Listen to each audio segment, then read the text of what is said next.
ब्रज यात्राको तेस्रो दिन ध्रुवनारायण मन्दिर दर्शन, जहाँ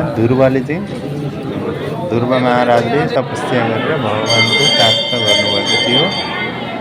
त्यही स्थान जसलाई मधुवन भनिन्छ। मधुवनमा चाहिँ हामीले ध्रुव महाराजको तपस्या स्थल भ्रमण गऱ्यौँ, जहाँ विष्णु भगवान लगायत विभिन्न देवी देवताहरूको मन्दिर रहेको छ। मधुवन जुन स्थानको नाम रहेको छ, मधुवनमा चाहिँ हामीले ध्रुवको तपस्थली स्थलमा भ्रमण गऱ्यौँ। यो चैतन्य महाप्रभुको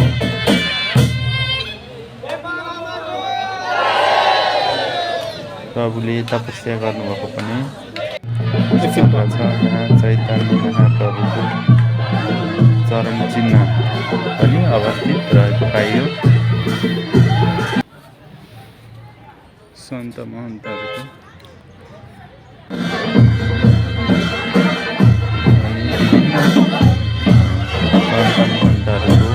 समाधि स्थल।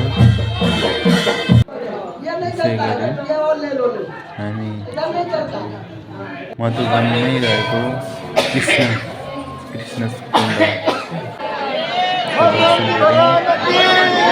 ध्रुवनारायण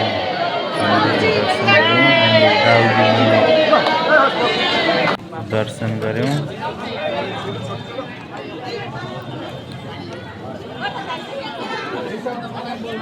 विभिन्न देवी देवता मठ मन्दिरहरू दर्शन गर्दै विश्राम गर्दै बालभोग हामीले लियौँ। तालवनमा हामीले बालभोग ल्याउँ, जहाँ महाराज श्रीले बालभोग वितरण गर्दै हुन्छ। यसै गरी कुमुद वन बिहारी मन्दिर पनि हामीले दर्शन गऱ्यौँ। जुन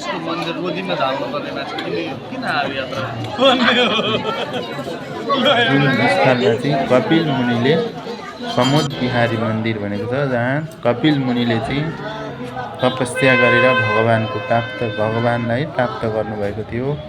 सो पवित्र स्थानको अवलोकन भ्रमण गर्दै चैतन्य महाप्रभुको पदचिन्ह रहेको अर्को मन्दिर पनि दर्शन गऱ्यौँ।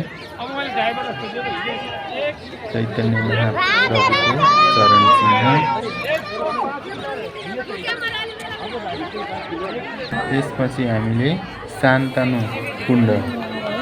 शान्तनु महाराजले चाहिँ तपस्या गरेर भगवानको आशीर्वाद प्राप्त गर्नुभएको स्थान शान्तनु कुण्ड, जहाँ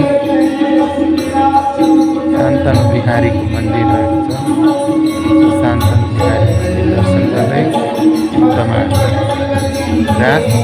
भगवानको रासलीला मञ्चन भइरहेको दृश्य हेर्दै हामीले चाहिँ तेस्रो दिनको व्रत 84 यात्रा